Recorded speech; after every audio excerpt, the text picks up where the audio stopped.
Bonjour tout le monde, je vous laisse vous installer, la pause est terminée. J'ai envie de me retrouver, moi aussi, sur une petite session demain. Mais là tout de suite, j'ai envie de vous présenter une amie, une inspiration, qui s'appelle Aurore. C'est un travail absolument formidable pour toute la communauté française et on est très heureux de l'accueillir dans déjà dans notre grande famille ILI, mais surtout pour ce webinaire.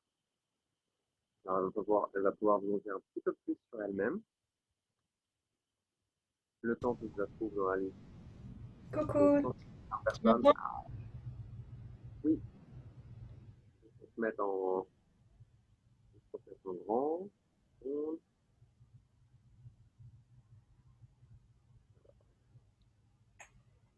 de la technique, une seconde. Vas-y, parle pour voir. Oui, là je parle. Alors, il y a des spotlights, deux secondes. Il y a tellement de fonctionnalités sur Zoom, c'est toujours fou. Voilà, c'est là. Et spotlight.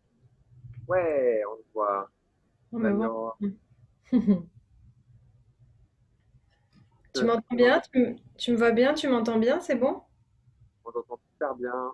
Je vous emmène, on est live sur Facebook aussi. Si vous voulez te Ok. remercier d'avoir pris le temps de venir nous parler, je sais que tu es en plein milieu d'une formation et que c'est ta pause. C'est important pour moi que tu viennes aussi briller ta lumière comme l'ont si bien fait Anne et Tal. Merci, merci Thomas de m'accueillir. Ok, est-ce que... Alors attends, parce que là je suis toujours sur toi. Comment est-ce que je peux faire pour me Ah, voir? ouais.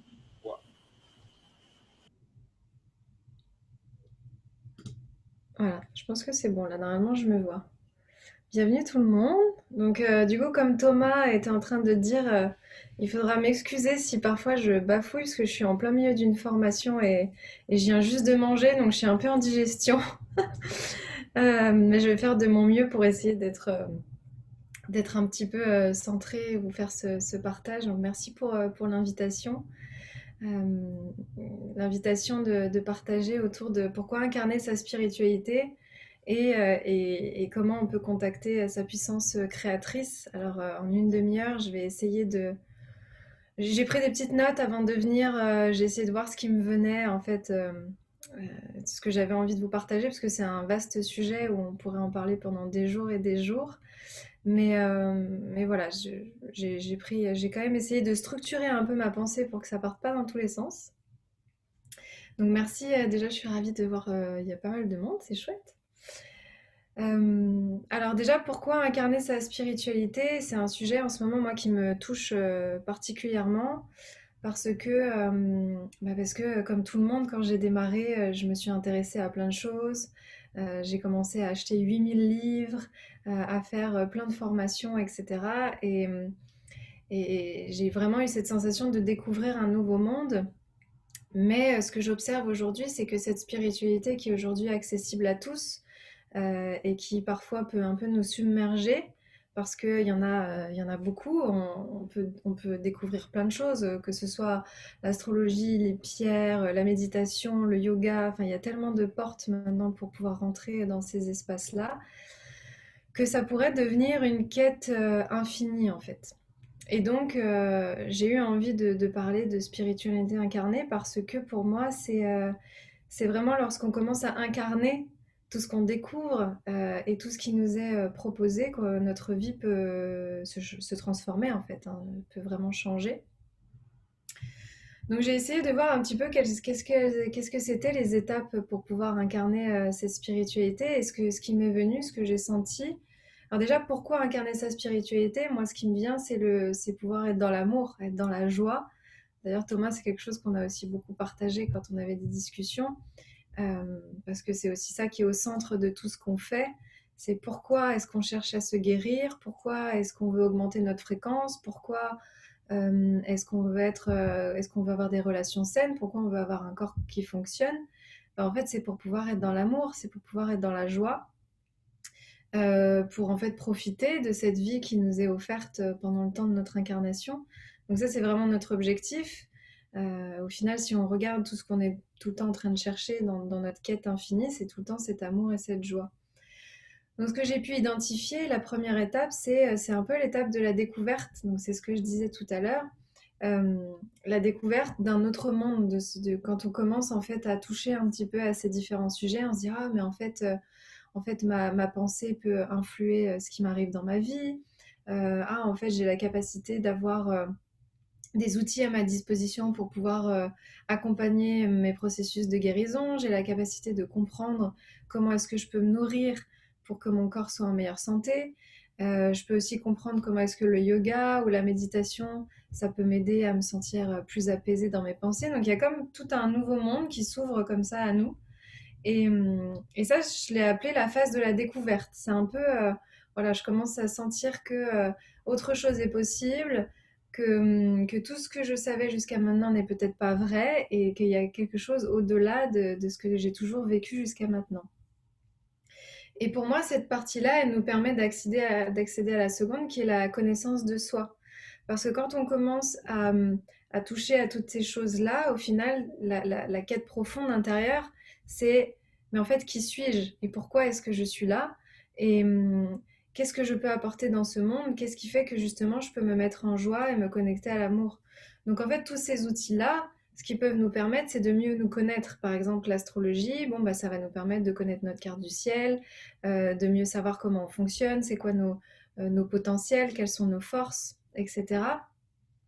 Et toutes ces choses-là, que ce soit la naturopathie, le FT, la méditation, ça nous permet de mieux nous connaître. Plutôt qu'avant d'être en pilote automatique comme des robots, euh, simplement se laisser un peu balloter par la vie, et bien là, on se dit, ah, mais en fait, je crois que je fonctionne comme ça. Ah, en fait, ça, c'est quelque chose que j'ai toujours porté en moi. Ah, ça me parle, je me reconnais là-dedans. Il y a comme une première étape aussi qui est l'identification avant de pouvoir se désidentifier. Je pense qu'il faut d'abord s'identifier pour pouvoir savoir un petit peu, ok, qui je suis, c'est quoi mon histoire, qu'est-ce que j'ai traversé jusqu'à maintenant. Donc il y a toute cette phase de connaissance de soi où j'ai un peu l'image de comme si on raccrochait des wagons. euh, Comme si tout ce qu'on avait vécu jusqu'à maintenant commençait à faire un petit peu plus sens. Et donc, ça nous permet aussi de savoir bah, pourquoi est-ce qu'en fait on est peut-être enfermé dans une espèce de spirale émotionnelle depuis un moment, bah, parce que ces émotions, elles viennent nous dire des choses, etc. Donc, il y a toute cette phase de connaissance. Et ensuite, moi, ce que je vois comme troisième étape dans cette incarnation de la spiritualité, c'est accueillir et libérer. C'est-à-dire une fois que j'ai ouvert les portes d'un autre monde, une fois que je commence à mieux me connaître, bah, l'étape d'après, ça va être d'accueillir pleinement qui je suis, d'accueillir pleinement les expériences du vivant, les expériences de la vie, mais aussi de libérer tout ce qui ne m'appartient pas et tout ce dont je n'ai plus besoin. Donc tout ça, c'est la phase de la transformation. C'est là où souvent on va vivre des grandes étapes de transformation, où on a l'impression qu'on est quelqu'un de nouveau. On peut le faire à travers plein de choses, à travers des expériences. Et ça peut être autant des grandes expériences comme partir seul au bout du monde en sac à dos, ou faire des retraites, ou faire des stages, des choses comme ça. Mais ça peut aussi passer par des processus beaucoup plus intimes, beaucoup plus simples, entre guillemets, où parfois, peut-être que un événement de la vie va venir nous bousculer, par exemple une rupture ou un deuil, va venir en fait nous montrer ce qu'il y a à l'intérieur, et le fait d'accueillir pleinement toute cette expérience va aussi nous permettre derrière de libérer des choses qui étaient à l'intérieur de nous et dont on n'a plus besoin. Donc tout ça, c'est la phase de transformation où on commence vraiment aussi à, à incarner tout ce processus qu'on porte à l'intérieur de nous, toute cette alchimie en fait qui fait partie de nous, des êtres humains que nous sommes. Et une fois que je commence à entrer dans ce cycle de mort et de renaissance, parce qu'en fait c'est ça, hein, moi qui suis scorpion, je suis très connectée à ça, donc je peux bien en parler. Euh, quand on accueille le fait que la vie soit perpétuellement en mouvement, que ce soit impermanent et que tout est éphémère, on peut commencer à accepter que, ok, là il y a une épreuve qui arrive, je l'intègre, je l'accueille pleinement dans son entièreté, je libère tout ce dont je n'ai plus besoin pour pouvoir vraiment passer à l'étape d'après et entendre les enseignements et intégrer une nouvelle sagesse, une nouvelle force. Donc ça, c'est l'étape que je verrai. Et une fois qu'on commence à avoir l'habitude de faire ces processus de transformation et d'alchimie, au bout d'un moment, on est un petit peu plus à l'aise avec. Ce qui me venait, c'était l'étape d'abandonner les masques. Parce que souvent, on s'est comme enfermé dans un personnage, on s'est un peu cristallisé dans un personnage où oui, mais moi j'ai toujours été celle qui était là pour les autres, moi j'ai toujours été celle qui tenait droite la route, ou moi j'ai toujours été celle qui cravachait, qui travaillait dur. Donc c'est comme si on s'était enfermé dans un personnage ou qu'on avait porté des masques un petit peu comme ça toute notre vie. Et je pense que l'étape d'après la transformation, c'est de lâcher en fait tous ces masques, de lâcher les masques, de lâcher l'histoire qu'on s'est collé à la peau comme si c'était un personnage qu'on devait sans cesse incarner et qui nous empêche en fait d'être authentique et vulnérable. Et ça, pour moi, c'est une étape aussi qui est très importante quand on veut incarner sa spiritualité. Parce que, ouais, c'est ça, bas les masques, Thomas.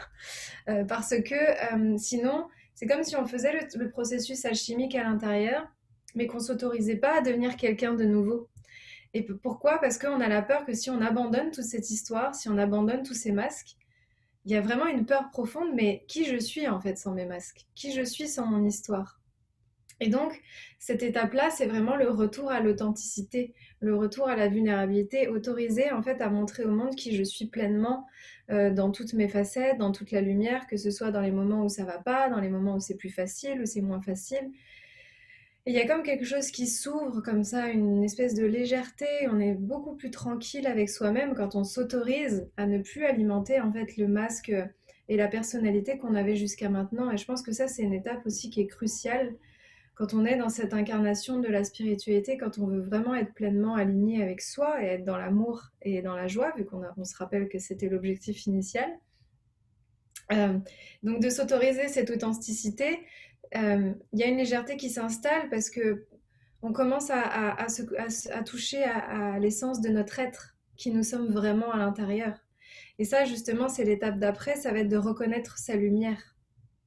Reconnaître sa lumière, c'est plutôt que de vouloir ça, tout le temps reconnaître les actions que je mets en place dans le monde, tout ce que je fais, ça va être de venir reconnaître qui je suis pleinement. Et donc de reconnaître cet être que je suis à l'intérieur. Et quand on est dans cette phase-là, il y a vraiment quelque chose qui s'apaise parce qu'on commence à reconnaître vraiment nos valeurs, nos qualités, notre lumière, nos dons, tous nos potentiels. Et là, le mental, l'ego qui avait tendance à être tout le temps en recherche de qu'est-ce qu'il faudrait que je fasse, c'est quoi ma mission, mais qu'est-ce qu'il faudrait que je fasse pour être accepté des autres, etc. Tout ça, ça commence à s'apaiser parce que on voit que peu importe ce qu'on décidera de faire, en fait, en étant juste pleinement soi, on porte déjà sa lumière, on porte déjà le flambeau qu'on est venu pour incarner sur cette terre. Et donc, c'est cette étape-là que je trouve qui est parfois difficile et un peu subtile à faire, mais le fait de vraiment revenir dans cette capacité à être simplement, à être qui je suis, il y a vraiment quelque chose qui s'apaise. Et moi, je sais que je suis dans cette phase-là où, quand on sait qui on sait quelles sont nos valeurs et ce qu'on a à transmettre, peu importe la façon dont on le fait, on peut l'incarner. Si j'incarne quelqu'un qui est douce, qui est dans la compassion, qui est aussi passionnée, créative et qui a envie de porter les autres, quoi que je fasse, ces valeurs-là, je vais pouvoir les manifester dans le monde.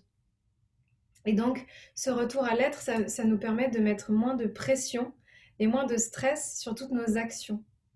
Et on peut aussi se mettre beaucoup plus à l'écoute de la vie. Ça aussi, c'est des échanges qu'on a eu beaucoup avec Thomas sur la justesse de la vie, la sagesse qui nous envoie les expériences toujours au bon moment. Et quand on est dans cette phase-là et qu'on s'autorise beaucoup plus à être, on peut se dire, OK, là, je sens que je suis en train d'expérimenter ces qualités d'être. Je ne sais pas encore exactement comment est-ce que ça va se manifester, qu'est-ce qu'il faudrait vraiment que je fasse, c'est quoi la prochaine étape. Donc là, je vais m'en remettre à l'univers, après, en fonction des différentes croyances, et je vais dire, OK, là, je sens que je suis dans cette qualité d'être et que je commence à toucher du doigt qui je suis vraiment. Donc pour savoir dans quelle direction je dois aller et quelles actions je peux mettre en place, je vais demander à la vie de m'apporter en fait les portes que je pourrais emprunter. Et là, vu qu'on est très aligné à qui nous sommes et on est vraiment connecté à notre lumière, on sait que quoi qu'il arrive, quelle que soit la porte qu'on va décider d'emprunter, on fera une expérience qui sera juste et qui va nous permettre de continuer à explorer cette qualité d'être. On mettra beaucoup moins de pression et d'enjeux sur les choix qu'on va faire, parce que souvent c'est ça qui nous paralyse, c'est la peur de faire les mauvais choix, la peur de se fermer des portes, la peur de se dire oui, mais si je vais dans cette direction, est-ce que je suis vraiment sûre? Est-ce que je suis pas en train de me tromper? Est-ce que je vais vraiment pleinement me réaliser? Parce qu'on porte notre attention sur le choix qu'on est en train de faire et sur la façon dont on va l'emprunter. Mais ce qui est important, c'est qui je suis sur ce chemin-là. Quelle que soit la porte que je vais emprunter, à tout moment, je serai toujours moi et j'aurai toujours la capacité à aller explorer d'autres facettes, d'autres façons de faire. Je ne sais pas si c'est très parlant, je suis complètement en train de voir ce qui vient, mais euh, c'est vraiment remettre l'accent sur qui je suis plutôt que sur ce que je fais. Et ensuite, pour moi, la dernière étape au milieu de tout ça, quand on est sur cette notion d'incarner sa spiritualité, ce serait vraiment au milieu de tout ça, de toutes les expériences que je fais, merci, j'ai l'air cohérente, de toutes les expériences que je fais, c'est parce que pour moi, l'étape ultime de l'éveil, entre guillemets, et de cette spiritualité incarnée, c'est d'être dans le cœur. Donc, au milieu de tout ça, comment est-ce que j'ouvre mon cœur sur moi et sur les autres? Et ça, c'est une des étapes les plus difficiles, parce qu'on a été entraîné toute notre vie à devoir avoir raison, à devoir être supérieur, à devoir gagner, à devoir tirer l'épingle du jeu, etc. Et à partir du moment où on sent pleinement qu'en fait on a juste à être, moi je sais que j'ai un mantra qui m'aide beaucoup quand j'ai tendance à m'agiter un peu, c'est je répète je suis intérieurement, je suis. Parce que je suis et je suis tout. Et nous sommes tout. Et la seule chose qu'on a à faire, c'est être ici et maintenant et faire toutes ces expériences. Donc, l'étape vraiment de fin, pour moi, l'étape finale, et même s'il n'y a pas vraiment de fin, c'est vraiment comment est-ce que je peux ouvrir mon cœur une fois que j'en suis là? Comment est-ce que je peux ouvrir mon cœur aux autres, c'est-à-dire ne pas être dans le jugement quand eux, ils n'en sont pas au même endroit que moi? Comment est-ce que je peux ouvrir mon cœur à l'autre quand il n'a pas la même opinion que moi? Comment est-ce que je peux ouvrir mon cœur à l'autre quand il est en colère et quand peut-être il s'en prend à moi parce qu'en fait, il n'a pas encore les clés pour pouvoir transmuter sa colère? C'est dans tous ces moments-là où le vrai challenge il se met en place et c'est là où on voit le véritable éveil. Est-ce que je suis capable de garder mon cœur ouvert face à cet être qui est en souffrance? Mais aussi, est-ce que je suis capable de garder le cœur ouvert envers moi-même? De ne pas parfois arriver à garder le cœur ouvert sur l'autre. Parce que ce cœur doit être ouvert pour l'autre, mais aussi pour moi. C'est-à-dire que si je ne l'ouvre pas envers moi-même, je vais commencer à me culpabiliser, à me dire oui, mais quand même, tu devrais pouvoir ouvrir ton cœur face à cet être. Tu as quand même cheminé spirituellement, là où tu en es, tu devrais être capable. Donc tous les tu devrais, il doit, il faut, tout ça, c'est des injonctions qu'on peut aussi faire disparaître quand on ouvre son cœur envers soi-même. Quand on se dit ok, bon bah là, tu es encore dans tes schémas, tu t'as mis le doigt dessus, tu le vois, donc qu'est-ce que tu choisis de faire en conscience? Et sois plus doux avec toi, peut-être que là, il y a encore un passage où t'as pas tout libéré, où t'as pas encore tout nettoyé. Et continue de voir quelles sont les peurs qui sont derrière, quelles sont les croyances, pour pouvoir continuer de libérer ça. C'était la troisième étape, accueillir et libérer. Donc je reviens à l'étape, accueillir et libérer, je regarde ce qui est présent, j'accueille, et je lâche les croyances, je lâche les peurs pour pouvoir à nouveau me remettre sur le chemin. En fait, on pense que c'est que graduel, mais on va monter, puis on va redescendre, puis on va remonter, puis on va redescendre. Si l'éveil c'était que comme ça, je pense que ce serait beaucoup plus simple. Mais c'est une spirale de vie qui fait que, ok, on a transcendé ça, on va aller explorer quelque chose d'autre, et puis ah, en fait, il y a un truc qui va revenir parce que c'est pas complètement guéri. Donc on est tout le temps en train d'être dans cette spirale et, et de faire des expériences pour au final revenir au centre de tout, qui est l'amour, qui est l'amour et la joie qu'on cherche depuis le début. Donc ça, c'est vraiment ce qui m'est venu par rapport à cette histoire d'incarner la spiritualité. Et, et quand tu m'avais aussi demandé par rapport au sujet, j'avais eu cette histoire de révéler aussi sa puissance créatrice. Donc du coup, la puissance créatrice dans tout ça, euh, bah, ce qui m'est venu, c'est que une fois qu'on commence à faire ce chemin de reconnexion à soi, de s'autoriser beaucoup plus à être, ça va être, on commence à prendre conscience que ah ouais, c'est chouette en fait d'être incarné. Et on a la capacité d'être en joie et on a la capacité d'être en amour. Donc Maintenant que j'arrive à me sentir beaucoup mieux dans ma vie, à être plus en paix, je dis pas que c'est tout le temps, hein, parce que sinon ce serait trop facile, mais quand je suis majoritairement du temps en paix, le plus possible dans l'amour, eh ben, comment est-ce que je peux faire pour que tout ça, ça se dirige dans une vision vers quelque chose que j'ai envie de créer pour l'après. Donc, une fois que je suis reconnectée à moi, je vais aussi pouvoir me reconnecter à mes aspirations. Et ça, souvent, c'est quelque chose qui est absent. Tant qu'on n'a pas fait ce chemin dont je parlais avant, de la reconnexion à la spiritualité incarnée, etc., de regoûter à cette qualité d'être, c'est difficile de dire à quelqu'un, OK, c'est quoi tes aspirations? C'est quoi ta vision pour après? Si on n'a pas encore goûté à cet état d'être, si on n'a pas encore goûté à la joie d'être soi, c'est très difficile de se dire ah mais moi j'ai des aspirations, j'ai envie d'aller vers dans cette direction, j'ai envie de faire ça. Donc pour moi cette phase-là, elle s'enclenche à partir du moment où on a commencé à goûter à ces qualités d'être et on se rend compte qu'on a la capacité d'être responsable de ce qu'on veut créer dans notre vie. Et donc ça va être de se connecter à ces aspirations-là. Et pour moi, le bonheur, c'est un mélange de gratitude dans l'instant présent et de cultiver une vision pour le futur. C'est un savant mélange des deux. C'est-à-dire que si on n'est que dans la gratitude pour l'instant présent, il y a une forme de contentement qui s'installe, mais il peut aussi rapidement y avoir une forme d'ennui parce qu'au final, notre âme, elle est venue ici pour évoluer. Donc si on ne sent pas qu'on avance, il peut y avoir une forme d'ennui.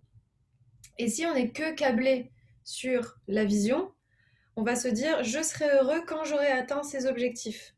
Donc c'est pas juste non plus. C'est vraiment de trouver l'équilibre entre euh, j'ai de la gratitude pour ce que je vis dans cet instant présent et je cultive aussi une vision pour l'après. Je cultive une vision pour le futur. Donc comment est-ce qu'on fait pour cultiver cette vision? Ben moi, alors souvent je le fais à travers des visualisations, des méditations un peu plus intenses. Mais moi, je peux déjà vous inviter à vous connecter à votre inconscient, vous fermer les yeux. Et si là, je me visualise dans 10 ans, où est-ce que je suis? Qu'est-ce que je suis en train de vivre? Qu'est-ce que je suis en train d'expérimenter? Dans quel environnement? Dans quel paysage autour de moi? Quels sont les gens qui sont avec moi?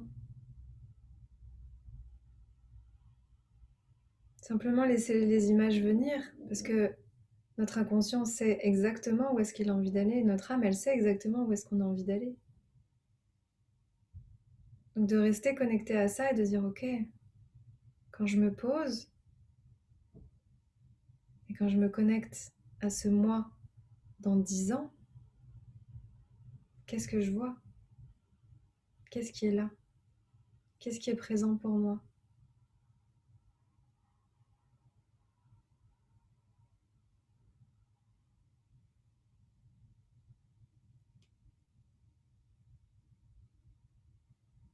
Donc moi, je vous inviterais vraiment à faire ça régulièrement et en le faisant aussi. Là, on a un temps réduit, donc je ne peux pas vous emmener dans un processus très long, mais vraiment prendre le temps de vous poser, de vraiment apaiser l'esprit et de se connecter comme ça. Moi, je le fais souvent avec un grand écran de cinéma devant les yeux et de comme faire comme s'il y avait un film qui se projetait. Et vous verrez que parfois ces images, elles vont venir s'inviter après de plus en plus dans votre vie. Moi, parfois, j'ai des espèces de flashs quand je suis sur mon tapis de yoga ou quand je suis dans la nature. Et en fait, ça vient comme ça de plus en plus. C'est des, c'est des petits messages de l'univers ou alors de notre inconscient, parce qu'en fait, l'un et l'autre, c'est la même chose, qui viennent nous montrer dans quelle direction est-ce qu'on a envie d'aller. Et cette vision, elle est justement là pour nous connecter à cette puissance créatrice. Parce que l'intérêt, c'est pas de réaliser nos rêves.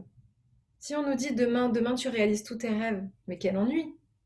Nous, ce qu'on a vraiment envie de faire, c'est d'expérimenter le chemin pour aller atteindre nos rêves. C'est d'expérimenter le chemin pour gravir toutes les étapes pour aller en haut de la montagne. Donc, une vision, un rêve, c'est juste pour venir mettre en mouvement cette énergie, mettre en mouvement cette puissance créatrice. Et donc, une fois que j'ai la vision, une fois que j'ai les rêves, qui peuvent être multiples, ça peut être, moi je me vois vivre dans une grande maison au bord de la mer, ou je me vois avec ma famille, ou je me vois en train de prendre soin, je me vois entourée d'animaux, ça peut être plein de choses. On a tous des rêves et des visions différentes. Et une fois qu'on est connecté à ça, la puissance créatrice, c'est qu'est-ce que je mets en action, qu'est-ce que je mets en place pour aller dans cette direction-là. Et quels sont les premiers pas à mettre en place pour aller dans cette direction-là? Est-ce que ça va être de me renseigner sur un sujet? Est-ce que ça va être de me former? Est-ce que ça va être de travailler sur moi, sur une problématique? Ça peut être plein de choses. Mais c'est là qu'on va vraiment contacter notre puissance créatrice, parce qu'on va se rendre compte que c'est nous qui sommes aux commandes de réaliser nos propres rêves.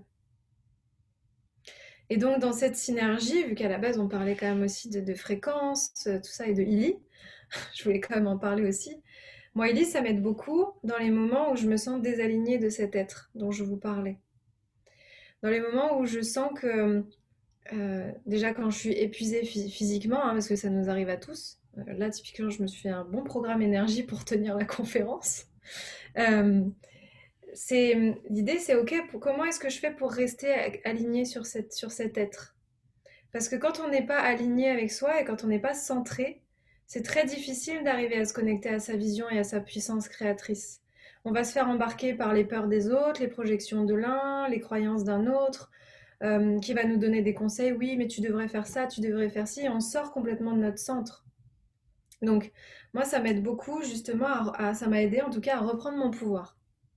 À reprendre mon pouvoir, c'est-à-dire euh, bah, quand je sens que je suis fatiguée, quand j'ai des douleurs, je me fais des programmes. Quand j'ai besoin de voir comment ça se passe au niveau de mes chakras, je vais regarder un peu comment ça bouge. Et pareil, là, bah, typiquement, Thomas, il est au courant, j'ai eu une petite chatte qui a eu un souci. Euh, et ben, plutôt que d'être complètement en panique et de sortir de mon centre toutes les 2 secondes, parce que moi, l'impuissance, c'est très difficile pour moi, surtout quand ça touche des êtres que j'aime, ça m'a rassurée, ça m'a fait du bien de sentir qu'en fait j'avais la capacité d'agir et de me responsabiliser encore une fois. Donc j'ai essayé de lui envoyer beaucoup de fréquences d'amour, de guérison, etc. Je l'ai fait aussi sur moi parce que je sais qu'on est liés. Et donc plutôt que de me dire ça vient que d'elle, j'ai aussi pris conscience que ça venait aussi de moi. Donc voilà, moi le lit, ça m'a vraiment aidé à ça, à me refaire confiance aussi. J'ai eu beaucoup de maux de ventre quand j'étais plus jeune et j'avais eu tendance à beaucoup prendre des médicaments. Maintenant, je sens que quand il y a des déséquilibres, hop, tout de suite, je vais essayer de voir ce qui se passe pour pouvoir un peu me recentrer. Et pour faire tout ça, surtout tout ce dont je vous ai parlé, le chemin de cette spiritualité incarnée, la puissance créatrice, on a besoin d'avoir une fréquence vibratoire qui est haute. On peut pas faire tout ce travail-là si on a une fréquence qui est basse. On peut pas parce qu'on est tout le temps dans la peur, on est tout le temps dans les doutes, on est tout le temps fatigué. Ça va être beaucoup plus difficile d'aller porter sa lumière dans le monde si on est tout le temps KO et au ras des pâquerettes. Donc, euh, donc voilà, moi c'est comme ça aussi que je peux porter le message et la torche de Lily. Je sais pas trop au niveau du timing jusqu'à quand je suis censée parler, mais là je suis plutôt bonne. Voilà, j'ai un peu partagé ce que j'avais à partager. Je ne sais pas si c'est OK pour toi, Thomas, ou si quelqu'un avait une question, mais voilà, moi, je vous invite vraiment à vous connecter le plus possible à vous et tous les jours de vous réveiller et de vous dire, OK, c'est quoi ma vision et quelle qualité d'être il faut que je développe pour pouvoir me sentir en paix, épanouie et pouvoir me relier à cet amour et à cette joie que je cherche constamment partout. J'ai une de mes élèves de la formation qui est là. Euh, voilà, c'est un petit peu tout ce que je veux vous partager. J'ai pas spécialement envie d'en rajouter des couches parce que pour moi c'est vraiment voilà, ce qui est venu de façon plus fluide. Mais il y a quelqu'un qui m'a demandé quel ILI j'avais. Moi j'ai commencé avec le ILI H+, enfin j'avais les programmes classiques et maintenant j'ai le résonance depuis un petit moment ça me passionne. Tous les soirs, j'ai mon petit rituel maintenant devant la télé pour faire la tournée des fréquences. Voilà. Merci tout le monde d'avoir écouté. J'espère que ça vous aura apporté des clés et de l'éclairage. Merci. Si vous avez des questions, allez-y, c'est le moment.